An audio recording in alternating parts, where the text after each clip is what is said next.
જય શ્રી રામ. હર હર મહાદેવ. હું ગિરનાર પર્વત છું અને મને રડવાનું મન થાય છે, કારણ કે લોકો વ્યસન વધારે કરે છે અને ભજન ઓછો કરે છે.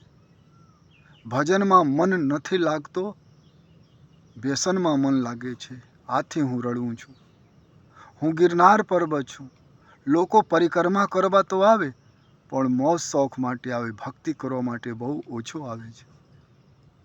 હું ગિરનાર પર્વત છું, મને રડવાનું મન થાય છે, કારણ કે કલાકારો ભારતીય સંસ્કૃતિની વાતો તો કરે, પણ એના બાળકો હનુમાન ચાલીસા, ગાયત્રી મંત્ર, વેદોના સાર નથી જાણતા. પર ઉપદેશ કુશલ બહુ તેરે. બીજાને તો ઉપદેશો લોકો આપે છે, કલાકારો, સંતો, ભક્તો, પૂજારીઓ, પણ વિચારતો નથી કે ભારતીય સંસ્કૃતિ ધીરે ધીરે કમજોર થાય છે.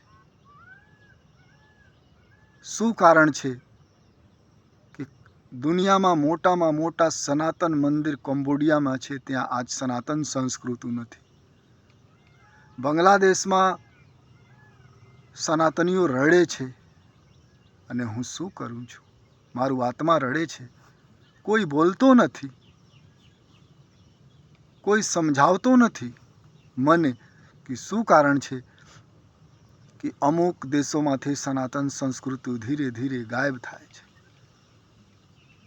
આજ તો સંતોની પણ જાતિ છે. સંતો પણ જ્ઞાતિવાદની વાત કરે છે. પ્રેમની તો કોઈ વાત કરતો નથી. દુઃખની વાત એ છે કે ઘણા લોકો ગૌ માતાના નામે પેટ ભરે છે, પણ રિયાલિટી એ છે કે ગાય માતા તો વેપર ખાવે છે, પ્લાસ્ટિક ખાવે છે, કચડા ખાવે છે, કોઈ ઢંડા મારે છે. હું ગિરનાર પર્વત છું, મને રડવાનું મન થાય છે. આજ યજ્ઞો થાય છે પણ દિખાવા માટે.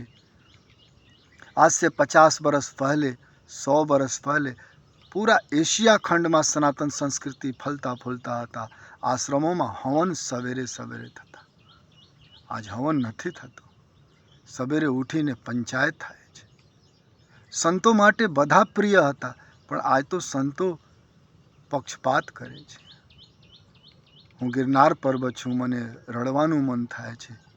આજ તો ભેદ થાય છે. પૈસા આપો તો ભગવાનનું દર્શન થાય, બાકી દર્શન નથી થતું. હું ગિરનાર પર્વત છું. મારે ઘણું કહેવાનું છે, પણ મારી વાત સાંભળે કોણ?